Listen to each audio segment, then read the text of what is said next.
strawberry, lemon, dan juga asam jawa memiliki rasa yang asam. Sebenarnya apa itu asam? Dan apa saja senyawa turunan asam? Yuk kita simak videonya. Eits, sebelum masuk ke videonya, kita kenalan dulu yuk. Halo teman-teman, nama aku Dalifa Fatihana Tartila dengan NPM 10060321146. Halo teman-teman, perkenalkan saya Hilmi Fauzanur Hakim dengan NPM 10060321147. Hai teman-teman, perkenalkan namaku Safiola dengan NPM 10060621155. Halo teman-teman, perkenalkan nama saya Adila Nurhaliza, NPM 1006062321166. Halo teman-teman, perkenalkan nama saya Zaiha Nur Fitri dengan NPM 10060321181. Definisi asam. Menurut Arrhenius, asam merupakan senyawa yang jika dilarutkan dalam air dapat menghasilkan ion H+. Menurut Lewis, asam didefinisikan sebagai suatu zat yang dapat menerima sepasang elektron. Menurut Bruce Lowry, asam justru didefinisikan sebagai donor proton atau ion hidrogen. Nah, senyawa turunan-turunan asam diantaranya adalah asam alendronat, asam alginat, asam aminokorboat, asam aminosalisilat, asam asetil salisilat, asam asetat glasial, asam askorbat, asam benzoat, asam folat, asam fosfat, asam fusidat, asam hidroklorida, asam mefenamat, asam nalidiksat, asam nitrat, asam retinoat, asam salisilat, asam sitrat, asam sorbat, asam sulfat, asam tartat, asam tranexamat, asam undersilenat, asam ursodeoksikolat, asam valproat. Di sini saya akan menjelaskan gugus fungsi yang bersifat asam. Gugus fungsi yang bersifat asam yaitu asam karboksilat, yang dimana asam karboksilat ini merupakan senyawa organik turunan alkana dengan gugus fungsi COOH dan rumus umum CnH2nO2. Gugus fungsi COOH memiliki nama lain yaitu gugus karboksil, yang merupakan gabungan dari gugus karbonil dan juga gugus hidroksil. Senyawa-senyawa yang merupakan golongan asam karboksilat tentu sangat bermanfaat dalam kehidupan sehari-hari. Di antaranya, yang pertama ada asam asetat yang digunakan sebagai bahan untuk mengawetkan makanan. Ada asam sitrat yang digunakan sebagai pemberi rasa asam pada makanan, asam stearat yang berfungsi sebagai bahan pembuat lilin, dan juga asam formiat yang digunakan sebagai obat pembasih hama, dan tentunya masih banyak lagi senyawa-senyawa lainnya yang berguna dalam kehidupan sehari-hari. Asam karboksilat bersifat asam karena dia akan melepas ion H+ jika dilarutkan dalam air, sebagaimana definisi dari asam itu sendiri.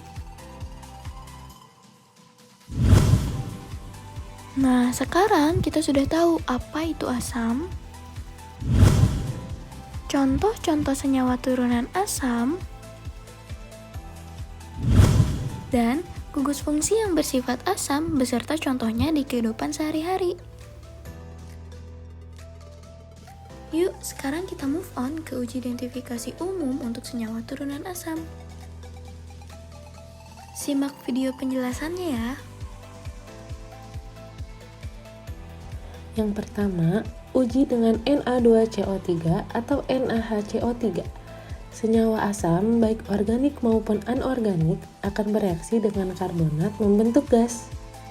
H+ berasal dari senyawa asam. Yang kedua, uji lakmus. asam yang larut air akan menjadikan lakmus biru menjadi warna merah. Yang ketiga, uji dengan campuran iodida, iodat. Senyawa asam larut air akan membebaskan iodin atau I2 dari larutan campur yang mengandung iodida dan iodat. I2 yang terbentuk berwarna kuning atau direaksikan dengan kanji membentuk warna biru. Beberapa asam organik bersifat lemah dan atau kurang larut.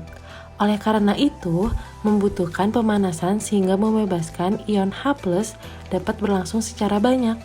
Yang keempat, ada uji pembebasan asam nitrit. Uji Kris untuk asam nitrit atau HNO2 dapat digunakan secara terbalik untuk menguji atau mendeteksi senyawa asam. Larutan yang tidak berwarna, contohnya NaNO2, asam sulfanilat, dan alfa-naftilamin menjadi merah atau jingga dengan adanya senyawa asam karena adanya pembentukan asam nitrit. Yang terakhir, uji asam yang larut dalam benzen.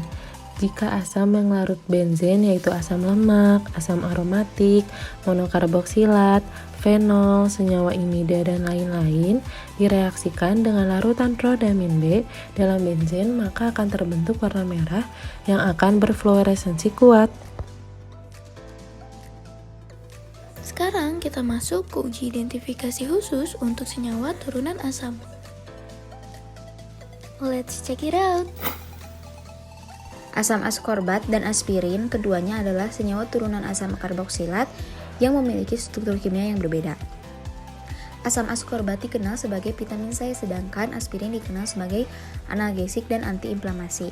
Keduanya memiliki berbagai perbedaan dalam sifat fisikokimia dan efek biologisnya. Secara kimia, asam askorbat memiliki rumus molekul C6H8O6, sedangkan aspirin memiliki rumus molekul C9H8O4. Asam askorbat memiliki gugus hidroksil tambahan dibandingkan dengan aspirin dan memiliki gugus asam karboksilat yang sama dengan aspirin. Perbedaan lainnya antara asam askorbat dan aspirin adalah sifat kimianya. Asam askorbat adalah senyawa polar larut dalam air dan dapat mengalami oksidasi, sedangkan aspirin adalah senyawa yang lebih tidak polar, larut dalam pelarut organik, dan tidak mudah teroksidasi.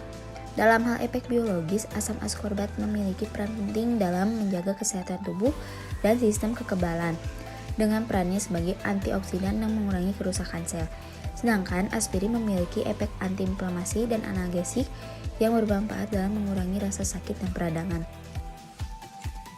Untuk melakukan identifikasi senyawa turunan khusus asam askorbat dan aspirin, ada beberapa metode yang dapat dilakukan, yaitu yang pertama, reaksi dengan larutan iodin untuk kedua senyawa turunan asam askorbat dan aspirin. Yang kedua, uji dengan larutan PeCl3. Yang ketiga, analisis dengan spektrofotometer UV-Vis. Metode ini dapat digunakan untuk mengidentifikasi kedua senyawa turunan tersebut berdasarkan pola serapan cahaya pada rentang panjang gelombang tertentu. Dan yang keempat, analisis dengan kromatografi lapis tipis. Metode ini dapat digunakan untuk memisahkan dan mengidentifikasi senyawa turunan asam askorbat dan aspirin berdasarkan perbedaan polaritasnya. Pada senyawa turunan asam askorbat akan memiliki pergerakan yang lebih cepat dan kurang polar dibandingkan dengan aspirin. Dalam hal ini, identifikasi senyawa turunan khusus asam askorbat dengan aspirin dapat dibedakan dengan melakukan analisis kimia dan uji kualitatif menggunakan metode spektrofotometri UV-Vis atau kromatografi cair kinerja tinggi yang disebut HPLC. Dalam kesimpulan, meskipun keduanya adalah senyawa turunan asam karboksilat, asam askorbat dan aspirin memiliki perbedaan yang signifikan dalam struktur kimia, sifat fisikokimia, dan efek biologisnya. Asam askorbat dan aspirin keduanya adalah senyawa turunan yang berbeda. Asam askorbat adalah senyawa turunan dari asam askorbat atau vitamin C, sedangkan aspirin adalah senyawa turunan dari asam salisilat. Perbedaan kimia antara asam askorbat dan aspirin adalah struktur kimianya. Asam askorbat memiliki struktur kimia sebagai asam 2-oksopentanoat, sedangkan aspirin memiliki struktur kimia sebagai asetil salisilat. Selain itu juga, asam askorbat dan aspirin memiliki sifat dan kegunaan yang berbeda. Asam askorbat digunakan sebagai suplemen vitamin C atau bahan tambahan makanan. Sedangkan aspirin digunakan sebagai obat pereda nyeri atau keagulan.